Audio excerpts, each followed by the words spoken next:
Merci de nous retrouver dans dans ce nouveau numéro de la Totale Dimanche, votre magazine d'information. Sans plus tarder, au sommaire de ce magazine, donc confraternellement, les cérémonies religieuses, de plus en plus tribunes d'exhibitions, de parures et de toutes sortes de gaietés. Pourquoi donc le folklore s'invite davantage dans les événements religieux au Sénégal? Réponse à suivre tout à l'heure dans ce magazine. Et Coin Éco qui s'intéressera à l'économie de l'immobilier. Pourquoi l'accès au logement et le coût du loyer sont de plus en plus en surenchère, en particulier à Dakar, la capitale. Mamadou Ndiaye et son invité sur la question apporteront quelques éclairages à suivre tout à l'heure. Et dans Bouillon Culture, les noms traditionnels Ken Bougoul en Wolof, Guédado pour les Poulards ou encore Nyokhobay chez les Sérères, entre autres, sont des noms conjuratoires que des parents donnent à leurs enfants dans le but d'éviter leur mort précoce. Dans Bouillon Culture ce soir, le professeur en histoire, auteur et conteur Babacar Ndak Mbaye revient sur la signification et l'importance de ces noms traditionnels. Aïssatou Kane sera sur ce plateau pour plus d'explications. Et enfin, dans le diplomate, situation des augures en Chine, des États membres du plus haut organe des droits de l'homme de l'ONU, dont des pays africains ont refusé d'organiser un débat sur la région autonome ougure du Xinjiang, dans le nord-ouest de la Chine, où Pékin est accusé de crimes contre l'humanité. Pourquoi certains pays africains soutiennent la Chine dans ce dossier de violation des droits de l'homme, oui. Suivre l'analyse du professeur Mohamedou Bassir Diop, islamologue, écrivain et chercheur en fin de ce magazine La Totale Dimanche. Bienvenue à toutes et à tous.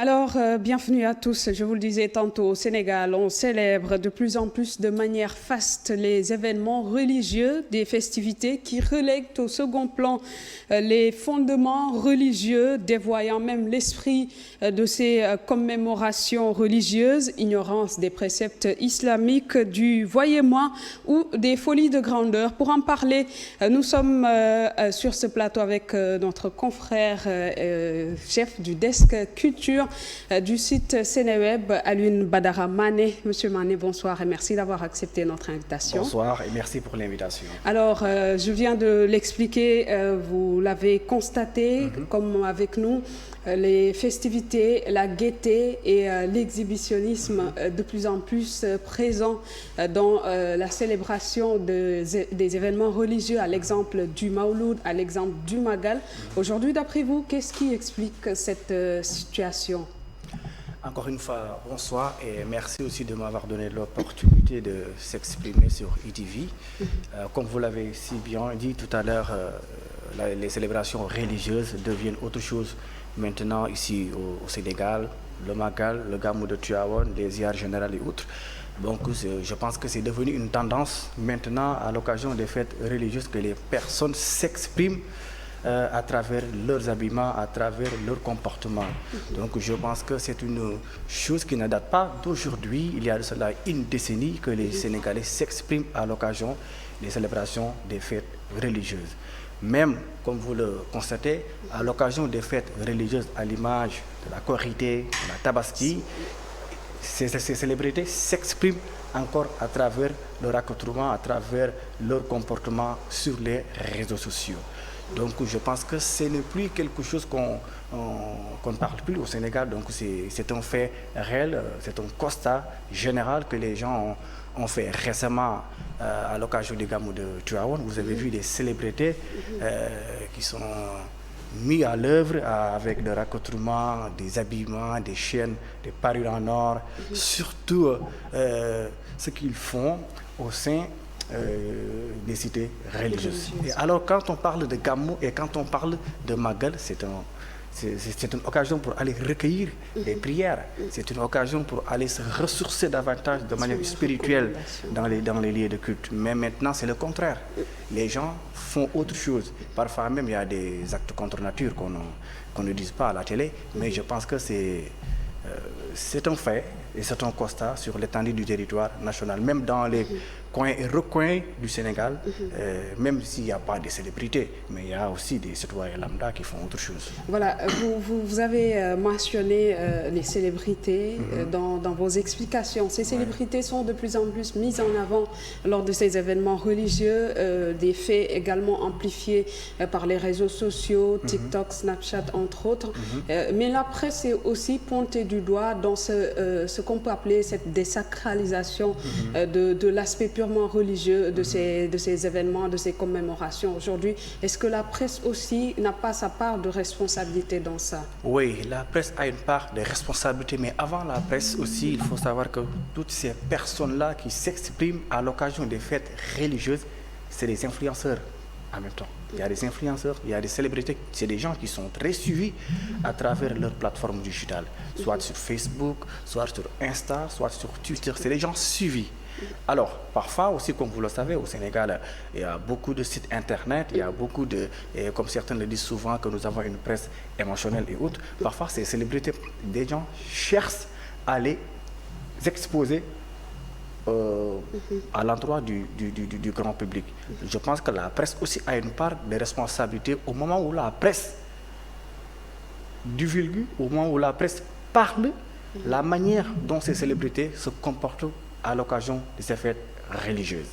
Donc je pense que aussi on doit revoir la manière dont on traite l'information à l'occasion de ces fêtes religieuses, que ce soit ça Gamou ou Magal. Parce que ces célébrités, moi je peux dire qu'il y a certaines même qui ne connaissent pas les couleurs de la mosquée ou bien qui ne connaissent pas même où se trouve, qui ignorent même les préceptes de l'islam. Et je pense que aussi la presse contente de les divulguer ou bien de les mettre en avant ou bien de les mettre à l'œuvre à l'endroit du grand public, je pense qu'il y a problème. Et parfois certaines y vont uniquement pour se faire voir. Uniquement pour se faire voir avec le raccoutrement, avec les parures en or, avec les voitures et autres. Il y a aussi autre chose. C'est vrai que les célébrités s'expriment, mais aussi les milliardaires parfois ils s'expriment. Des gens fortunés, à l'occasion des grands moments religieux, ils s'expriment avec leur fortune. Donc je pense que aussi ça c'est autre chose. Et parfois aussi ça peut dénaturer l'événement. Et la responsabilité de la presse, responsabilité également de ces influenceurs, entre parenthèses, ces célébrités également. Mais aujourd'hui, est-ce qu'il n'appartient pas également aux guides religieux, aux familles religieuses, de s'organiser davantage pour éviter que ces fêtes-là, ou plutôt ces événements religieux qui ont des fondements profonds dans les différentes confréries, de devenir également tribune de voyement, tribune d'exhibitionnisme, de parure et autres sortes de... Vous savez que je disais un jour que la place de la nation, certains disent place de la nation, d'autres disent place de l'obélisque. Et moi je dirais place de lamentation. Parce que à chaque fois les gens partent là-bas pour s'exprimer de leur colère. Alors, à Tuaon, comme à Touba, comme à Ndiassane, comme à Yoff, c'est devenu maintenant... C'est vrai que c'est des cités religieuses, mais maintenant c'est devenu des lieux où certaines personnes s'expriment pour montrer ce qu'elles sont. Soit leur fortune, soit leur comportement, soit leurs sensations. Alors, les guides religieux, eux aussi, ils ont une part de responsabilité, ça aussi il faut le dire. Parce que parfois aussi, avant d'en arriver là, il faut d'abord alerter les pèlerins, alerter les gens qui ont d'autres intentions quand ils vont à Tuaon, ou bien à Touba, ou bien à Ndiassane. Mais au-delà aussi des guides religieux, il y a aussi les prêcheurs aussi. Les prêcheurs aussi ont une part de responsabilité. Parfois aussi, ils doivent faire revenir à la raison à toutes ces personnes. À chaque fois qu'il y a un événement religieux, ces personnes, ça permet de dénaturer l'événement ou bien ça permet de se comporter d'une manière indésirable à l'image de l'événement. Je pense qu'aussi les guides religieux doivent prendre leur responsabilité en ce moment parce que ça ne date pas d'aujourd'hui. Vous avez vu récemment À Tuawan, ce qui s'est passé avec beaucoup de célébrités. À Touba, vous avez vu, il y a une dame qui s'est montrée avec une chaîne. Ce n'est pas la première fois. C'est pas la première fois. Avec un masque en or. Je pense que ça, c'est pas ça l'événement. L'événement, c'est une nuit religieuse où les gens sont en train de recueillir des prières, d'avoir la bénédiction d'Allah. Donc je pense que si certaines font autre chose, il y a un problème. Et je pense que à travers vous, à travers ITV, certains responsables vont prendre des mesures pour alerter toutes ces personnes qui sont en train de faire autre chose dans les cités religieuses. Merci beaucoup Alioune Badara Mané. Je rappelle que vous êtes le chef de desk culture à Seneweb. Merci pour tous ces éclairages. C'était confraternellement qui revenait un peu sur la désacralisation de ces événements religieux au Sénégal de plus en plus alors que les festivités, le folklore commencent à prendre le dessus sur ces événements. Tout de suite, la suite de la Total Dimanche.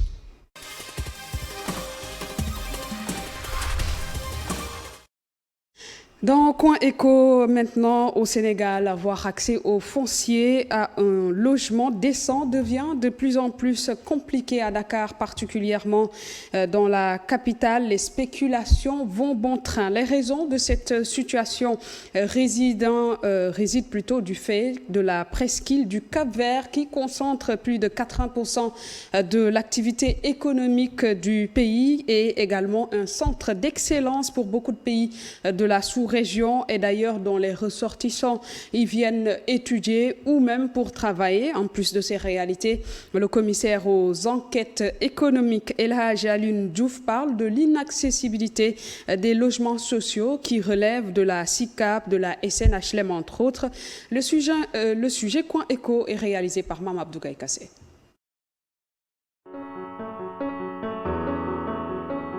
L'accès au logement est de plus en plus compliqué au Sénégal, surtout dans la capitale. À Dakar, le coût du foncier est extravagant, tout comme celui du logement à cause de l'attractivité de la ville qui polarise l'essentiel de l'activité économique du pays, selon ce commissaire aux enquêtes économiques.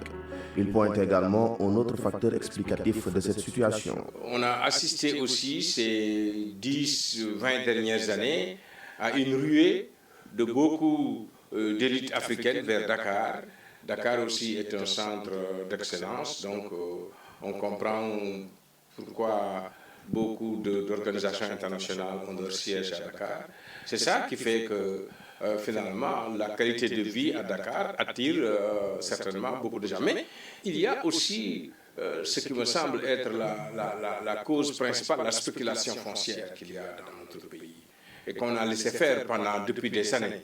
Et pourtant, l'accès au logement aurait dû être facile si et seulement si le cadastre et les sociétés nationales en charge de la question, comme la SICAP et les HLM, étaient mieux encadrés, renchérit-il. Et je pense aussi que l'État a failli dans le domaine des logements sociaux.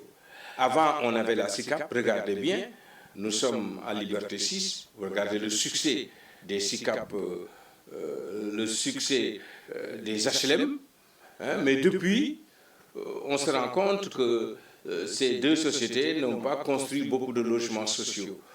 Beaucoup de logements pour la classe ouvrière et peut-être aussi la classe des fonctionnaires.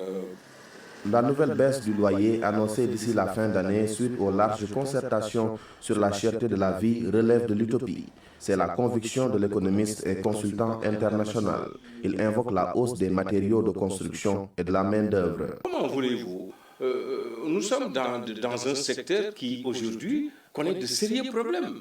Non seulement les terres sont devenues très chères, le ciment est devenu très cher, tous les matériaux de construction ont largement augmenté. Comment voulez-vous ceux qui construisent aujourd'hui des logements à Dakar puissent abonder dans le sens d'une baisse des prix des loyers. Ça va leur poser problème. Cette année, Dakar arrive en 8e position des villes les plus chères d'Afrique et est 65e au plan mondial, d'après le rapport du cabinet américain Mercer publié. L'accès au logement, on en reparle cette fois-ci dans Coin Éco. L'accès au logement, oui, un véritable casse-tête pour les ménages sénégalais à Dakar en particulier. Pour en parler tout de suite, Monsieur Mamadou Ndiaye et son invité sont déjà sur place. Bonsoir, Monsieur Ndiaye. Bonsoir, Awa. Alors, c'est à vous. Oui, on va parler de logement, de l'immobilier, un secteur vraiment qui préoccupe beaucoup de Sénégalais. Tout un chacun a sa petite idée par rapport à cela. Et j'ai le plaisir donc de recevoir M. Souleymane Ndiaye, qui est donc le président de l'association justement des agences de l'éco-citoyen. En très peu de mots, éco-citoyen, c'est quoi? Éco-citoyen, c'est environnement, consommation, durable. Oui. Donc, pour la protection du consommateur et la promotion des modes de consommation et de production durable. Parce que nous nous disons aujourd'hui, on peut faire beaucoup mieux avec peu. Et surtout en essayant de sauvegarder donc, les ressources naturelles dont nous disposons. Dans le secteur de l'immobilier, est-ce qu'on peut faire beaucoup avec peu de moyens? D'abord, il faut revenir donc à la genèse de l'immobilier d'abord. Parce que pour faire de l'immobilier, il faut du foncier. Et aujourd'hui, le gros problème aujourd'hui, c'est le foncier. Il y a énormément aujourd'hui de spéculation sur le foncier. Ce qui veut dire que c'est devenu non plus un refuge, des valeurs de refuge pour la terre, mais c'est devenu un business très lucratif, sur lequel donc les promoteurs, les investisseurs ne reculent devant absolument rien. C'est ce qui amène aujourd'hui cette tension que nous vivons de manière quasi permanente au Sénégal, que ce soit à Dakar, que ce soit dans les villes qui sont plus ou moins proches de Dakar, et même aujourd'hui, les événements qui sont passés à Nengeler, à Mbane aujourd'hui, donc témoignent de ce fait-là. Aujourd'hui, ce que nous constatons aujourd'hui, c'est que tous ceux qui n'ont pas les moyens, on les pousse vers la périphérie de Dakar en zone périurbaine. Ces zones périurbaines-là donc, sont habitées le plus souvent par des gens qui viennent des villages par l'exode rural. Ces gens-là, quelques années après, on les repousse au-delà. Donc, ces terres-là sont encore récupérées pour faire de la spéculation. Très bien. Là, c'est une bonne cartographie quand même de la situation foncière. C'est la cartographie, voilà. De la situation foncière dans le pays. Voilà. Mais on reviendra un peu sur cette cartographie de façon beaucoup plus précise. Mais l'opinion publique, depuis le temps où on parle justement du coût du loyer, du coût de l'immobilier, du coût des matériaux de construction, a le sentiment sans doute qu'il y a un enlisement. Les acteurs, je veux dire les opérateurs, les constructeurs, les bailleurs, les locataires, ils se parlent mais ils ne s'écoutent pas. Donc ils ne s'entendront jamais. Mais qu'est-ce qui explique un peu peut-être ces cacophonies-là et où est l'État dans tout ça? Mais exactement, le problème essentiel, vous l'avez dit. Où est l'État dans tout ça? L'État qui devait servir d'arbitre, donc en fixant les règles du jeu et en les faisant respecter, mais l'État est quasi absent.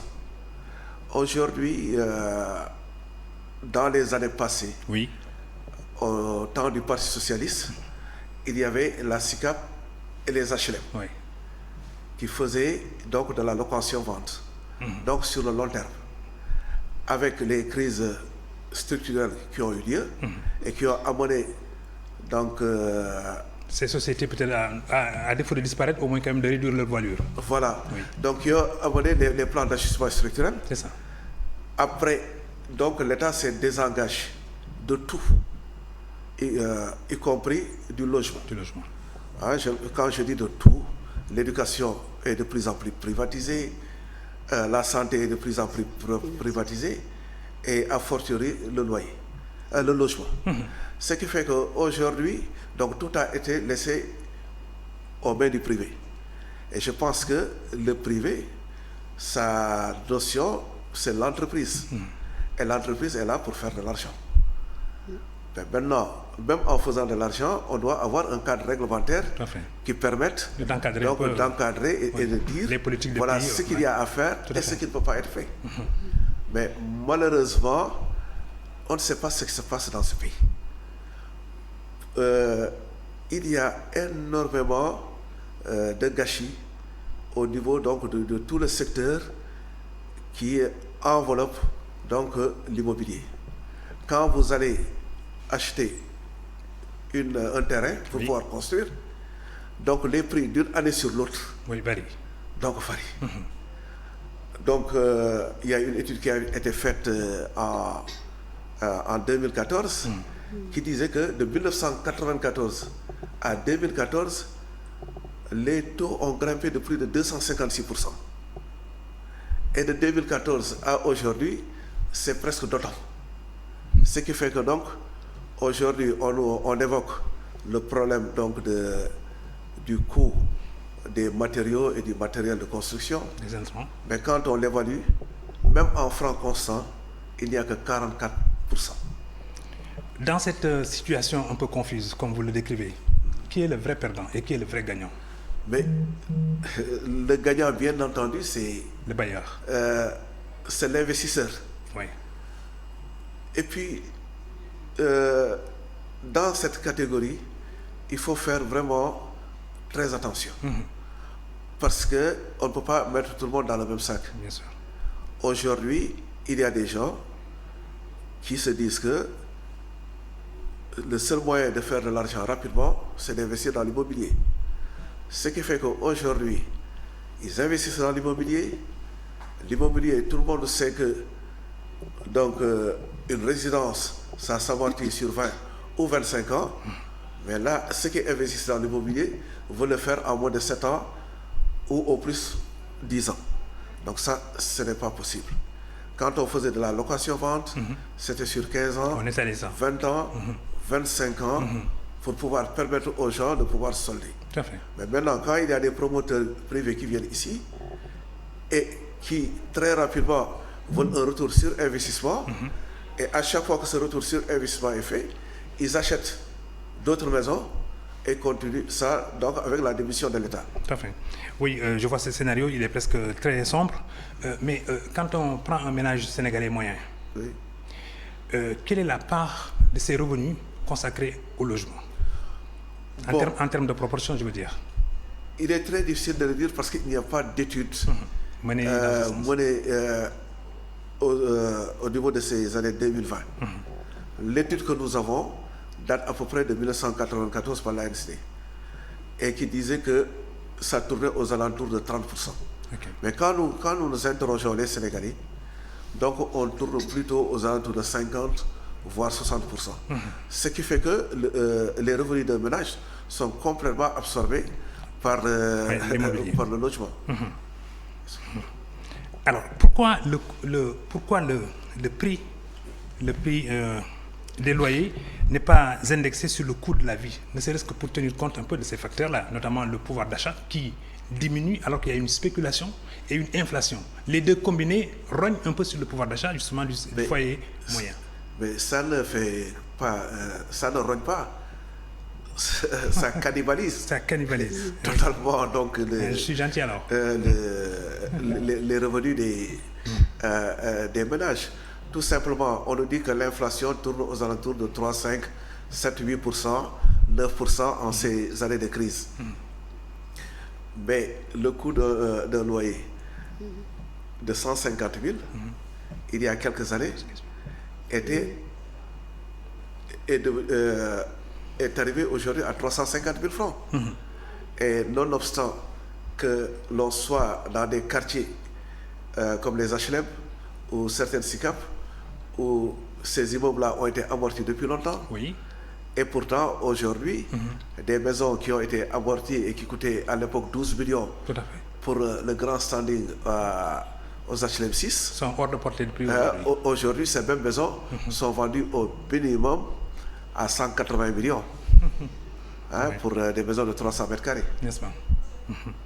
Alors, il est difficile, comme vous l'avez dit tantôt, je vous répète, et puis bon, je vous appuie là-dessus, il est très difficile d'observer un peu des standards immobiliers. C'est-à-dire qu'on cartographie les zones en disant, cette zone, compte tenu de ses facteurs climatiques, compte tenu de sa proximité avec la mer, ou bien compte tenu peut-être du balayage par les vents ou l'accessibilité aux commodités et aux infrastructures, cette zone peut coûter cher. Une autre zone un peu plus loin coûte moins cher puisque peut-être elle est un peu désavantagée par un certain nombre d'inconvénients et d'obstacles. Mais pourquoi, malgré justement ces disparités-là, il n'y a pas une logique qui permettrait sans doute aux bailleurs et aux locataires de s'entendre d'abord sur la nature de ces impenses et en même temps aussi sur les facteurs qui peuvent influer sur le coût final, n'est-ce pas, d'un logement au profit du bailleur, mais en même temps aussi au profit du locataire. Mais c'est ce que je vous disais en préliminaire. Il se trouve que dans un premier temps, c'était la côte, le littoral qui était visé. Par exemple. Pour faire des logements de standing, des hôtels, donc parce que toutes les conditions climatiques étaient réunies. Mais à contrario, quand vous allez jusqu'à ce que la zone de captage, qui est par excellence non africaine, tout à fait.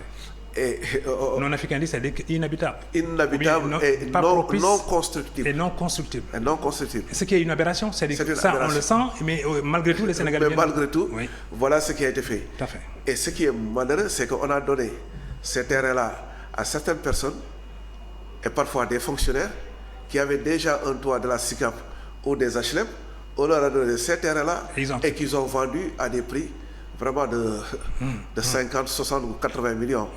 Donc ce qui veut dire qu'aujourd'hui, on est en train de détruire notre cadre de vie. L'écosystème est agressé de toutes parts. Aujourd'hui, le poids de charge de cet écosystème-là est insurmontable. Ce qui fait qu'avec les aléas des changements climatiques, on ne sait pas si Dakar pourra survivre demain. Et ce qu'il y a aujourd'hui, donc cet effet d'entraînement se faisant, donc la banlieue suit. On a vu ce qui se passe au niveau de la bande des Filao. Ensuite, on va plus loin jusqu'au Lagros. Le Lagros est en train de disparaître. Ensuite, on va vers Sébikotane. Ensuite, vers Bourg. Ce qui veut dire que l'étalement se fait donc dans l'accaparement de ces terres. Tout à fait. Ce qui amène que les paysans qui ne peuvent plus vivre de leurs terres parce que subissant les changements climatiques, donc trouvent un aspect, un meilleur rendement en les vendant. Mais il se trouve que... Ah ouais, vous avez envie de poser une question ? Bon, peut-être, comme vous l'avez souligné tout à l'heure, le fait qu'il est beaucoup plus difficile de trouver un logement à Dakar.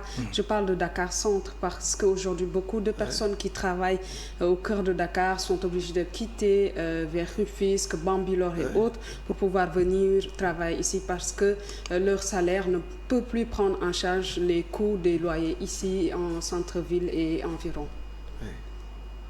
J'attends la question. Voilà, pourquoi ce n'est pas régulé de façon à ce que des logements où les prix soient fixes? Non, de toute façon, nous ce que nous disons, il faut qu'il y ait des zones réglementées. Comme l'a souligné M. Ndiaye tout à l'heure, il faudrait qu'il y ait des prix de référence dans chaque zone. Mais nonobstant tout cela, mais il faut une véritable politique d'aménagement du territoire.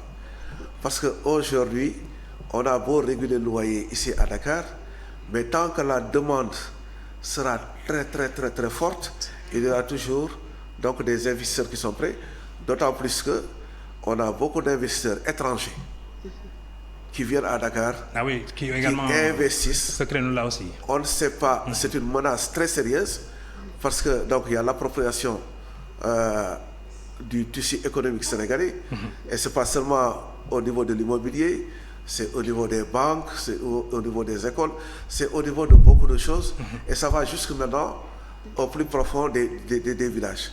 S'il n'y a pas un aménagement, donc un aménagement du territoire, où les terroirs vont pouvoir donc vivre de leur terre d'origine, mais où est-ce qu'on va? Non, je pense qu'il y a une politique de l'ANAT Ouais, c'est l'agence effectivement qui s'occupe de l'aménagement de ces territoires, qui a fait quand même un travail reconnu et peut-être même plébiscité par les officiels. Mais maintenant, tout peut être dans l'application justement des politiques préconisées par l'ANAT. Bon, c'est à voir. Revenons sur des cas humains. De plus en plus, compte tenu justement de la cherté des loyers, il y a des familles qui sont expulsées aussi et qui sont sujettes effectivement à ces spéculations-là. Et on voit des huissiers des centres dans ces maisons pour l'expulsion de familles. Mais où est le côté humain des Sénégalais? A-t-on perdu notre âme simplement parce qu'il y a une spéculation immobilière et il faut peut-être fermer les yeux et être sourd à ces drames? Mais ce qui se passe, c'est qu'aujourd'hui, il y a énormément de Sénégalais qui se sentent abandonnés. Parce que ces familles-là, quand elles ont des problèmes, elles ne savent pas vers qui se tourner. Dans beaucoup de pays, je ne dirais pas surtout les pays occidentaux, mais il y a ce qu'on appelle l'aide personnalisée au logement. On aurait souhaité qu'il y ait un accompagnement et que ce ne soit pas seulement des effets d'annonce. Ou donc, lors de cérémonies, on distribue à tout va de l'argent. Aujourd'hui, même les bailleurs, ils trouveraient leur compte. Si demain, on est sûr qu'un logement est pris par une famille modeste et qu'on lui demande 150 000 francs et que cette famille-là ne peut payer que 80 000 francs, on peut l'aider en lui octroyant une allocation donc familiale destinée au logement, et cette allocation-là serait payée directement au bailleur. Qui serait une sorte de péréquation, quoi. C'est une sorte de péréquation. Oui. Mais donc c'est comme ça qu'on peut accompagner. De la même chose aussi, pour permettre aux bailleurs de pouvoir louer en toute sécurité leur maison, mais je veux dire qu'il faut dire, voilà, moi j'ai des appartements qui valent 150 000 francs, mais si d'ordinaire l'État veut loger un certain nombre de familles, je suis d'accord à leur donner ça à 75 000 francs et en contrepartie, l'État paye le reste, les autres 75 000 francs. Donc il y a énormément de mécanismes qui peuvent se faire. Mais aujourd'hui, ce qui n'est pas convenable, c'est que il y a eu quelques jours, avec la concertation sur la cherté de la vie, on a abordé cette question. Voilà, il y a eu des rencontres qui sont faites, des commissions qui ont été organisées. Mais moi, j'ai trouvé dommage, comme l'a souligné M. Massanakan, que les acteurs de la justice n'aient pas été conviés. Il n'y a eu pas de juge, d'avocat, d'huissier, de notaire, tous les auxiliaires de la justice qui auraient pu donc apporter aussi leur vécu et leur sentiment par rapport à la chose. Parce qu'aujourd'hui, quand une famille est mise dehors, c'est l'huissier qui amène le papier fatidique. Et là, je pense que les problèmes commencent par là. Les juges du loyer sont tellement débordés aussi que parfois, je me dis qu'il n'y a pas une bonne instruction des dossiers et que donc à la va-vite, on expulse la personne alors qu'on aurait pu avoir un comité de médiation qui aurait permis de trouver une solution médiane. De régler ce problème. Mais, M. Ndiaye, la pierre est prisée, ça c'est incontestable. Beaucoup de gens investissent dans la pierre. Mais dans la pierre aussi précieuse, je veux dire, voilà, ces vieilles maisons qu'on peut réhabiliter, reconstruire à l'identique et peut-être même au niveau du plateau, comme le disait tout à l'heure Awa, est devenu très très cher. Mais si la pierre est prisée, le logement est chahuté. Pourquoi? On parle justement de ces familles qui sont expulsées, mais en même temps aussi de la spéculation immédiate après. Parce que quand on expulse une famille qui paye 85 000 francs, c'est pour donner à une autre famille qui peut payer le double ou le triple parfois. Donc ça, c'est un chahut, c'est parce que ça ne repose sur aucune logique. Mais maintenant, vous, président de l'association, d'une association justement très, très versée vers ça, qu'est-ce que vous préconisez avec vos semblables, avec des associations sœurs, ne serait-ce que pour quand même cet aspect-là ne soit plus vécu comme un traumatisme dans les familles, chez les locataires, chez, je veux dire, voilà, ceux qui prétendent avoir un logement et qui peinent à l'avoir?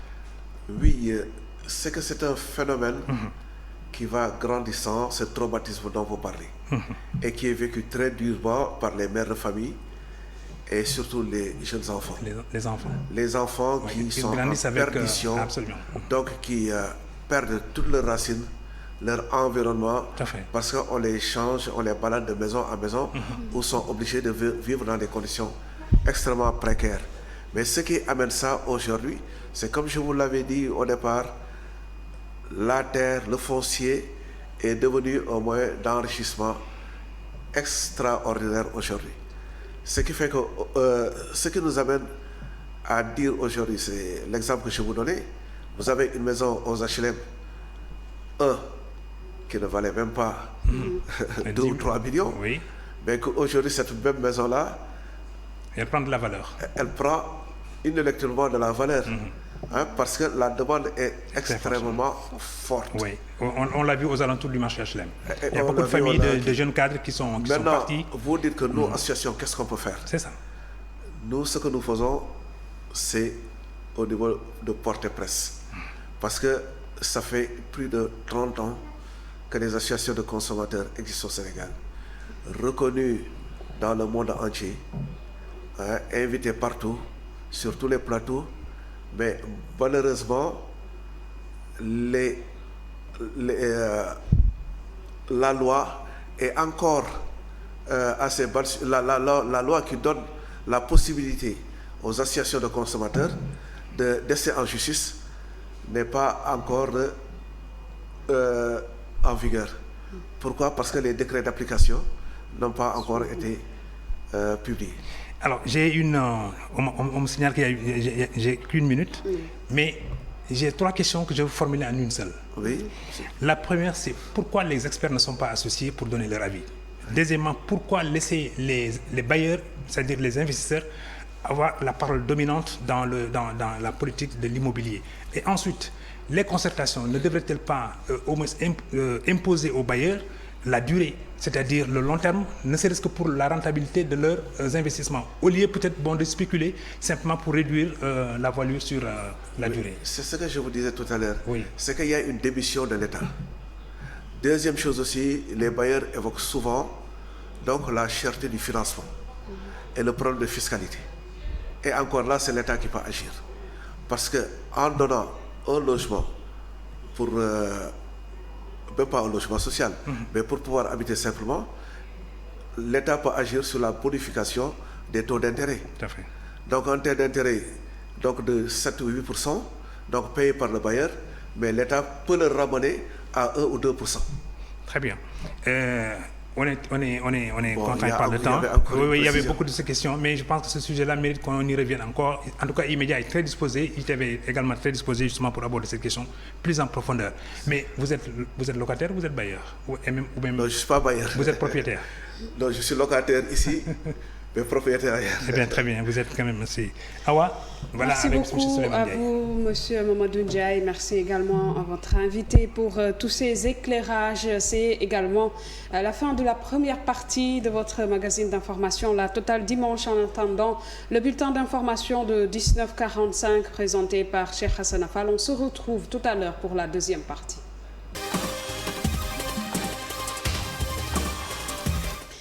Bonsoir à tous, on se retrouve donc pour la deuxième partie de ce magazine d'information. Place maintenant à la rubrique environnement de cette Totale Dimanche qui s'intéresse à l'économie verte, qui a déjà posé un grand pas vers son objectif, réduire de manière significative les risques environnementaux et la pénurie de ressources, mais celle-ci développe pas mal de secteurs d'activité selon les écologistes. Elle augmente également la productivité tout en préservant l'écosystème. C'est un sujet de Khadija Ndadjouf. Nous répondons tous par un nom et prénom et ce dernier peut avoir des valeurs, des symboliques différentes en fonction des cultures et des époques inventées, issues de cérémonies cachées ou secrets dans nos sociétés. Sauver la planète, un devoir pour tous. Mais déjà l'économie verte qui doit réduire de manière significative les risques environnementaux et la pénurie des ressources est un grand pas pour l'humanité. L'économie verte promeut des modes de production et de consommation qui utilisent de façon efficace et efficiente les ressources, donc qui évitent le gaspillage de ressources, mais aussi qui préviennent la pollution, la dégradation de l'environnement, de quelque nature que ce soit.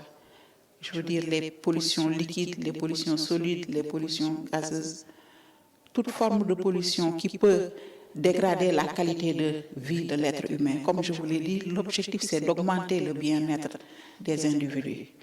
Mais il faut aussi que cette augmentation du bien-être soit équitable. Il ne faut pas que certaines couches soient privilégiées au détriment d'autres couches. Donc personne ne devrait être laissé en rade dans cet objectif de recherche de l'amélioration du bien-être. Selon le coordinateur Global Programme des emplois verts, investir dans les énergies renouvelables regorge de beaucoup d'opportunités et ce, dans différents secteurs. Oui, il y a énormément d'opportunités. Le programme des Nations Unies pour l'environnement a mené en 2011 une des premières études qui avait testé économiquement l'idée d'une économie verte, voir si en investissant dans des énergies renouvelables plutôt que les énergies fossiles, en promouvant des modes de transport durables, des modes de construction, l'agriculture durable, est-ce que ces types de politiques et d'investissements peuvent porter une croissance forte, créer des emplois et augmenter les revenus, et ça s'est avéré possible. Donc il y a des estimations du Bureau international du travail qui ont démontré que dans une économie verte et circulaire, il est possible de créer 100 millions de nouveaux emplois d'ici 2030. Et donc c'est dans tous les secteurs, l'énergie, la construction, l'industrie, le transport. Il y a pas mal d'opportunités économiques, mais aussi de création d'emplois et de richesses. Augmenter la productivité tout en préservant l'environnement, tel est le but de l'économie verte. Nous avons des avantages en termes de croissance économique parce que aussi il ne faut pas penser que l'économie verte va engendrer des pertes économiques ou bien des pertes de productivité. Non. L'économie verte cherche à maintenir ou bien même à augmenter la productivité tout en préservant l'environnement. Et quand on préserve l'environnement, ça veut dire que les conditions de bien-être, de santé, de sécurité, tout ça sont améliorées. Donc c'est gagnant-gagnant. Dans cette dynamique d'économie verte ou de lutte pour préserver l'environnement, le Sénégal s'engage. Alors le Sénégal fait partie des premiers pays à avoir vraiment embrassé cette notion d'économie verte. Et c'est un des pays où des projets, des programmes ont déjà commencé en 2014. Et cela a permis de repenser de manière générale les modèles de croissance économique, les plans de développement, y compris le plan Sénégal émergent. Il y a eu des stratégies qui ont été développées au niveau politique, mais aussi des programmes pour promouvoir une industrialisation verte, la création d'emplois verts et avoir une résilience climatique. Donc, c'est un ensemble de politiques importantes.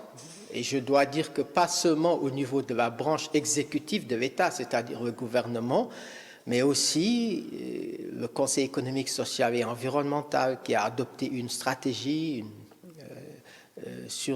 qui a validé une stratégie sur l'économie verte, le Parlement, le Haut Conseil du dialogue social. Donc au Sénégal, on a vraiment vu un ensemble d'institutions gouvernementales et non gouvernementales s'engager dans cette dynamique vers une économie verte. Dans le monde de l'emploi, l'économie verte fait émerger de nouvelles professions, des métiers qui visent à protéger et restaurer les écosystèmes et la biodiversité.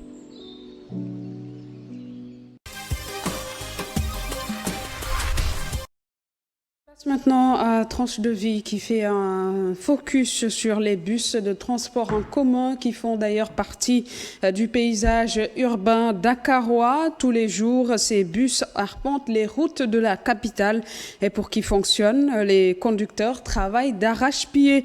Héloïse Blondel a rencontré l'un d'entre eux pour la rubrique Tranche de vie reportage. Chaque jour, c'est à bord de son bus que ce chauffeur remplit sa mission. Depuis 20 ans, quelle que soit la météo,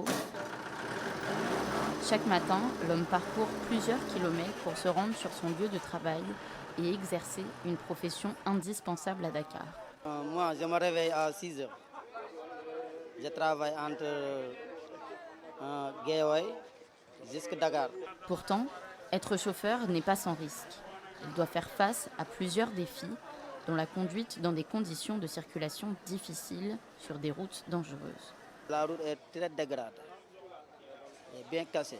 Il y a des cassis, mais on ne répare pas. L'État, il ne veut même pas réparer. Tout le monde sait ça, surtout Guédiawaye. Malgré leur ancienneté, les chauffeurs ne sont pas tous indépendants. Les transporteurs fournissant les véhicules sont souvent leurs employeurs. La voiture ne t'appartient pas. Il y a un transporteur. C'est lui qui achète son voiture. Et lui, il va te donner ça. C'est toi qui pars au travail. Il te demande un versement. Si tu as le versement, le reste c'est pour toi. Ce chauffeur est pourtant loin d'être découragé. En transportant 9 fois par jour 40 personnes, son travail permet de limiter les trajets individuels et aide chaque jour à la mobilité des Sénégalais.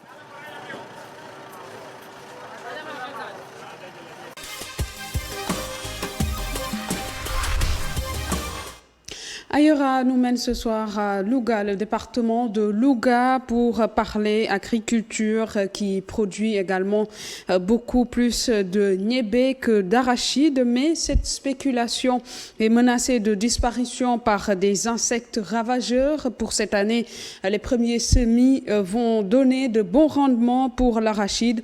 Concernant le niébé, également appelé haricot, la campagne agricole 2021-2022 a connu un échec total selon les producteurs de cette localité.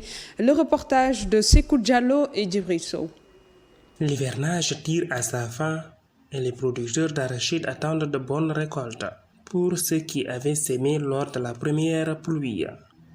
Mais une longue pause a été notée en début d'hivernage et aussi des attaques d'insectes étaient notées dans certains champs, ce qui renverse complètement la tendance. Puisque cette année-ci, on a constaté qu'on a une première pluie vers le 20 juin. La première pluie du 20, les semis du mois de juin ont donné vraiment des résultats satisfaisants. La deuxième pluie, c'est vers le 19 juillet.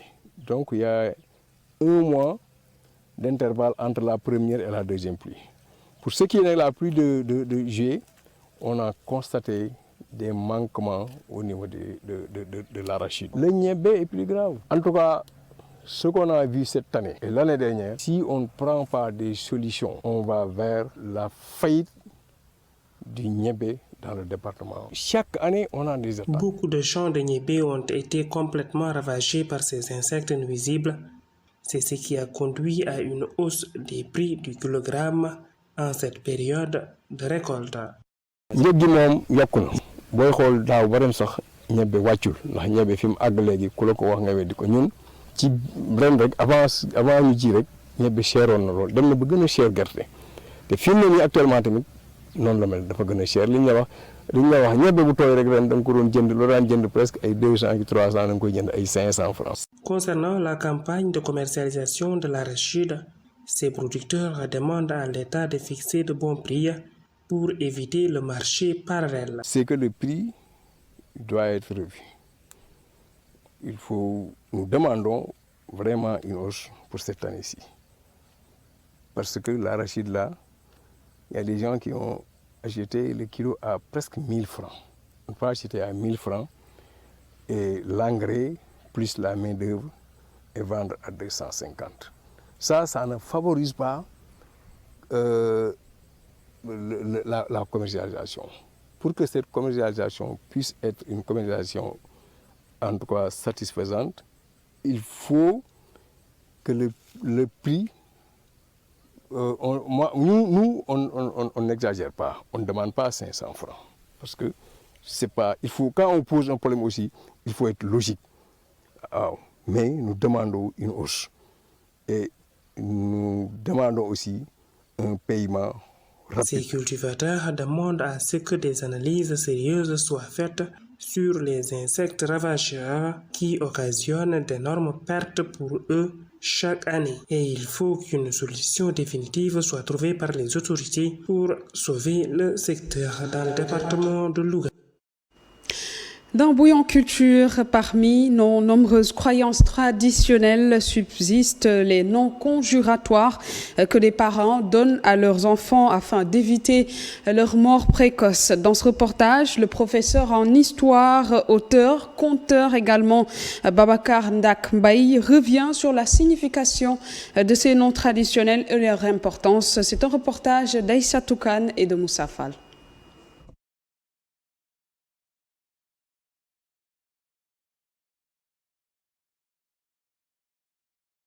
Installez-vous juste après.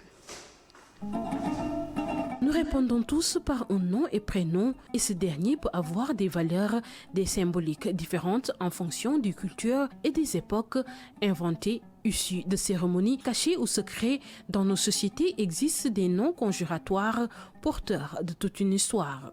Chez nous, nous avons nos façons de voir la vie. Avant même toutes les formes de religion que nous adoptons. Et quand une femme ne pouvait pas avoir d'enfants, ou si elle avait des enfants, il était parti très tôt. Ces enfants mouraient très jeunes.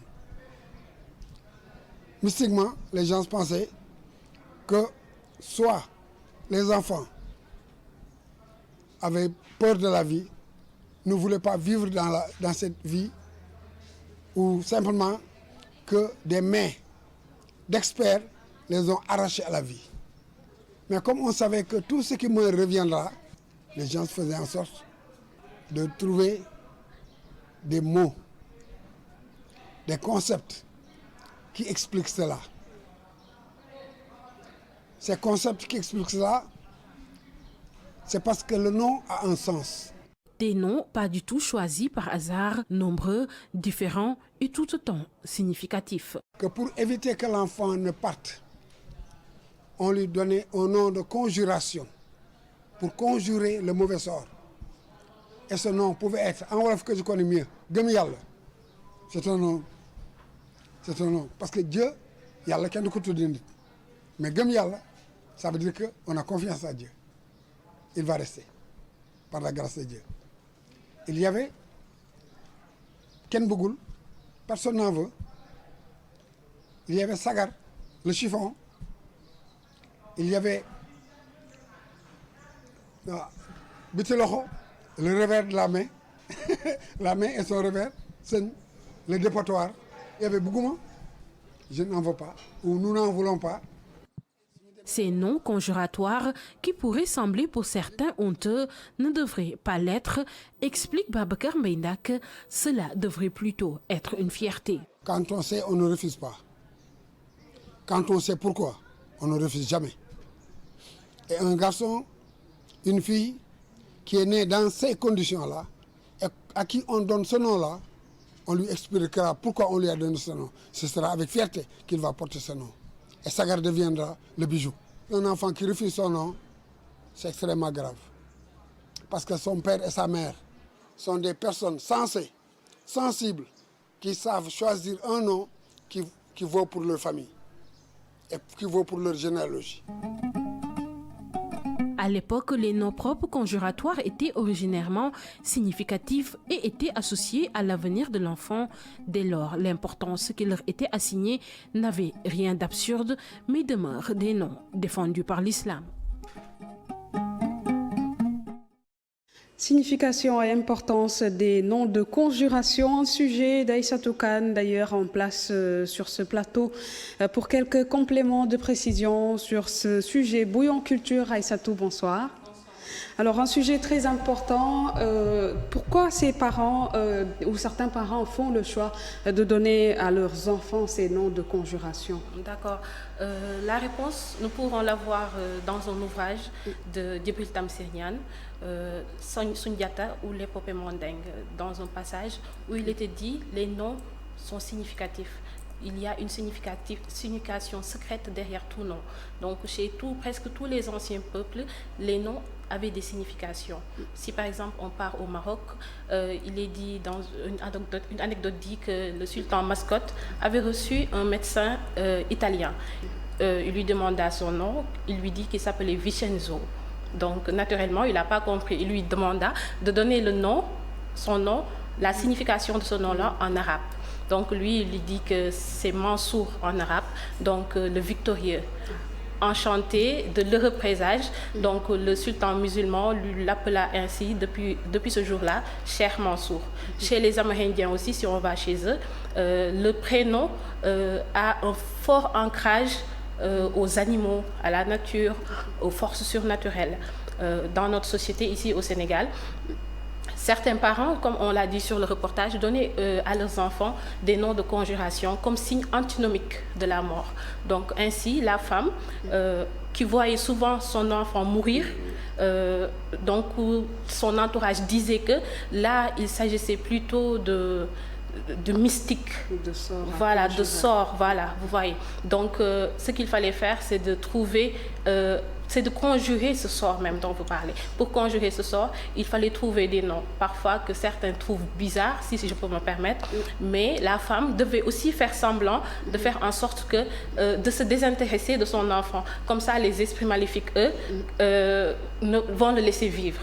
C'est pour cela qu'on voit parfois chez les Sérères qu'ils appellent Mofi, c'est-à-dire reste.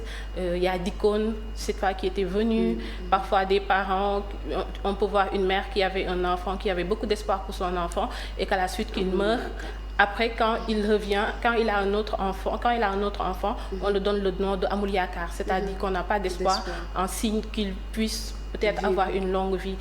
Autant de noms significatifs qui fait qu'aujourd'hui, ça pourrait influencer l'avenir de l'enfant, mais aussi pouvoir jouer un rôle sur son destin. Voilà, des noms purement traditionnels, vous l'avez aussi mentionné dans ce reportage. Nous sommes aussi une société islamique. Quand on dit vraiment l'islam sur ces noms de conjuration-là, est-ce que ça existe? Bon, j'ai dû discuter de cela avec Imam Tahirou Fall, qui est ici. Je le salue de passage et le remercie pour sa générosité intellectuelle. Il me disait que c'est les parents qui donnent ces noms conjuratoires à leurs enfants, c'est de la superstition. Et comme cela, c'est de la superstition, c'est un système onomastique pré-islamique qui est à bannir. Et l'islam donne beaucoup d'importance au fait qu'un enfant porte un joli nom. Et chaque parent a le devoir de donner à un enfant un joli nom. Et d'où l'importance, on dit qu'il y a des droits de l'enfant. Parmi ces droits de l'enfant en l'islam, on peut noter 4, notamment quand l'enfant vient au monde. D'abord qu'on lui choisisse de bons parents, qu'il ait de bons parents qui vont peut-être voir réussir son éducation, mais aussi, ça, dès la naissance aussi, faire de telle sorte que qu'on lui tue un mouton, mais aussi qu'on lui donne un joli nom, un joli prénom, mais enfin qu'on lui coupe les cheveux, et quand on va lui couper les cheveux, on va le peser en or et donner ça en aumône. Donc il est du devoir des parents de respecter ces droits-là et de donner un joli prénom à leurs enfants. Mais pour choisir ces prénoms en islam, il y a 2 choses à prendre en compte. Le sens, parce que le nom doit regorger de sens. Comme par exemple, on verra certains qui vont appeler leurs enfants Abdallahi, qui est l'esclave de Allah, de Dieu, ou bien Mourminatou, qui est la croyante. Donc, ou bien, au-delà du sens, le second, c'est que le nom peut ne pas avoir de sens, mais que l'homonyme, pour qui l'enfant va porter le nom, au moins qu'il soit un homme ou bien une personne, au moins qui est pétrie de valeurs, dont les qualités sont unanimement reconnues, quoi. Donc là, on pourra dire que s'il s'agisse de Samba, de Demba, de Cheikh Ahmadou Bamba, de Cheikh Ahmed Tidiane, qu'importe, l'essentiel c'est que cette personne-là porte ses valeurs et que quand l'enfant aussi pourra le prendre comme référence. Merci beaucoup Aïssatou Kane pour toutes ces informations sur ces noms de conjuration. C'était Bouillon Culture, la suite de la Totale Dimanche, tout de suite.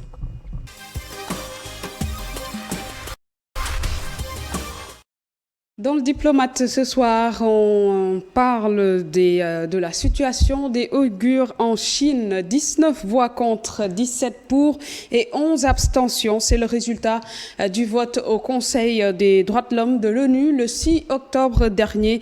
Des États membres du plus haut organe des droits de l'homme des Nations Unies ont refusé d'organiser un débat sur la région autonome de la minorité ouïghour du Xinjiang dans le nord-ouest de la Chine où Pékin est d'ailleurs accusé de crimes contre l'humanité. Outre la Chine, les autres pays ayant voté contre cette requête de l'ouverture d'un débat sur cette question, je cite la Bolivie, le Cameroun, la Côte d'Ivoire, le Cuba, l'Érythrée, le Gabon, l'Indonésie, le Kazakhstan, la Mauritanie, le Népal, la Namibie, le Pakistan, le Qatar, le Sénégal, le Soudan, les Émirats arabes unis, l'Ouzbékistan et le Venezuela. Vous l'avez remarqué, donc des pays africains et des pays arabo-musulmans. Malgré les violations des droits de l'homme au Xinjiang, comme je viens de les citer, des pays africains continuent de soutenir fermement la Chine et c'est le sujet du diplomate ce soir. Pourquoi cette prise de position en faveur d'un régime autoritaire qui opprime depuis un long moment cette minorité musulmane? Pour en parler, nous sommes avec le professeur Mouhamadou Bassir Diop. Il est écrivain, auteur, islamologue et chercheur. Il est en ligne d'ailleurs dans cette Total Dimanche. Bonsoir, professeur. Alors, aujourd'hui, qu'est-ce qui expliquerait cette position de pays africains en faveur de la Chine sur ce dossier-là de la minorité ouïghour? C'est d'autant plus déplorable que c'est des pays, souvent des pays à majorité musulmane. Donc, il n'y a pas que des pays africains. Il faut dire qu'il y a beaucoup de pays arabes qui soutiennent la Chine dans cette politique-là. Et vous savez, des pays même comme les États-Unis et le Royaume-Uni ont réagi, par exemple, quand l'ex-commissaire des Nations Unies aux droits de l'homme, Michel Bachelet, a publié son rapport, condamnant les politiques répressives de la Chine dans la province. Des pays comme les États-Unis et le Royaume-Uni ont réagi en exprimant leurs préoccupations. Washington a même qualifié la répression contre la minorité ouïghour de génocide. Alors, maintenant, quand ce rapport, ces États musulmans, non seulement ils refusent de condamner la Chine, mais ils refusent aussi même de faire examiner le rapport. Le rapport qui a été établi par l'ex-commissaire aux droits de l'homme, Michel Bachelet. De mon point de vue, ces pays-là ont des liens très forts. N'oubliez pas que la Chine, c'est la deuxième puissance économique mondiale. Et ces pays-là font des calculs. Bien qu'ils aient une majorité ou bien peut-être 100% de musulmans, ils soutiennent la Chine pour des raisons financières et économiques. Voilà. Il faut dire maintenant que l'autre élément, c'est que certains de ces pays aussi ont des problèmes de minorité dans leur propre pays. Donc pour eux, ce serait peut-être se tirer une balle au pied. Alors, donc je pense que c'est raison. La raison principale, c'est une raison économique. Et ça, c'est vraiment inacceptable. Parce que c'est d'autant plus inacceptable que la Chine refuse que des enquêteurs indépendants aillent sur place dans le Xinjiang pour faire une enquête. Donc, tous les rapports qu'on a établis, c'est à partir des photos satellitaires, des drones, des recoupements, etc., des réfugiés ouïghours qui sont en France ou dans d'autres pays. Voilà, je pense que c'est un peu ça le fond du problème. Mais la raison principale est économique. Il ne faut pas chercher autre chose.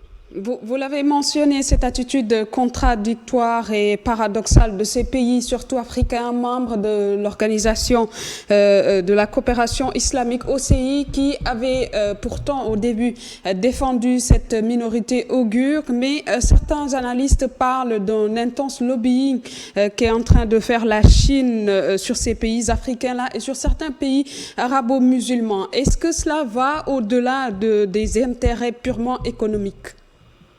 Oui, comme je l'ai dit tantôt, certains de ces pays, par exemple, quand vous prenez des pays comme l'Arabie Saoudite, l'Irak, ils ont des problèmes kurdes. Vous savez, chacun de ces pays a peut-être un problème de minorité qu'il doit gérer. Et maintenant, je pense qu'il y a une certaine solidarité qu'ils avancent pour ne pas tomber dans le même piège. Mais d'un point de vue purement formel, je pense que c'est tout à fait condamnable. Ce qui se passe en Chine, ça dépasse tout entendement. Des musulmans qu'on interne dans des camps, soi-disant pour les rééduquer, Et il y a même, on parle de stérilisation en masse, etc. Je pense que c'est inacceptable. Soit on parle de droits de l'homme, sensu stricto, ou bien on n'en parle pas. Mais on ne peut pas faire deux poids, deux mesures. C'est inacceptable. Et je pense que les deux positions courageuses sont les positions des États-Unis et du Royaume-Uni. Le reste, vraiment, c'est pas des positions d'un État qui se respectent. Mais il faut dire que je pense aussi, tant que les pays musulmans ne créeront pas un Commonwealth, c'est-à-dire qu'ils fassent des échanges économiques entre eux, qu'ils développent les relations financières et économiques entre les États islamiques, on en sera toujours là. Parce qu'il y a des pays, par exemple, comme des pays musulmans, qui ont, par exemple, si vous prenez le Kenya, par exemple, le Kenya a peut-être 72% de ses engagements financiers vis-à-vis de la Chine. Donc, vous voyez un peu le problème que ça fait. Donc, l'élément principal, c'est un élément économique. On ne peut pas comprendre qu'on puisse défendre les Rohingyas en Birmanie et qu'on ne défende pas les Ouïghours en Chine.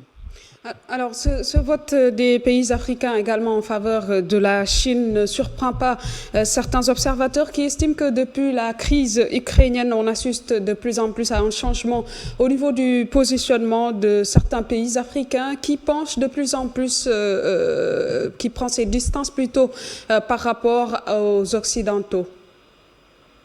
Oui, mais je pense que peut-être que je pense plutôt que la bataille d'opinion doit se gagner au niveau de la société civile. Vous vous rappelez, quand c'est agi des Rohingyas, même au Sénégal, des leaders religieux très connus ont pris des positions fortes par rapport pour défendre les Rohingyas. Mais je pense que ces régimes-là, la plupart de ces régimes, que ce soit dans les pays africains ou dans les pays arabes, ce sont des régimes minoritaires. Hein. Soit c'est des royaumes ou bien peut-être c'est des sortes de dictatures qui font que je pense qu'ils ont besoin de l'aide ou de l'engagement de la Chine dans leur principal projet de développement. Et ça qui fait qu'ils soutiennent la Chine. Et vous avez raison, il y a un intense lobbying de la Chine sur fond d'aide financière, sur fond de prêts, etc. C'est ça qui explique la position de ces États-là. En tout cas, islamiquement parlant, c'est indéfendable. Pour l'islam, le musulman et le frère du musulman, il doit le soutenir dans toutes les circonstances, et quel que soit cela, quel qu'en soit le prix. Parce qu'Allah dit que les musulmans sont des frères. Donc, vous voyez, la fraternité, elle doit jouer surtout dans ces situations-là. Professeur Mouhamadou Bachir Diop, je rappelle que vous êtes chercheur, écrivain, également islamologue. Merci d'avoir répondu à nos questions. C'était le diplomate et c'était également la dernière partie de cette Totale Dimanche. Merci de l'avoir suivi et bonne semaine à tous.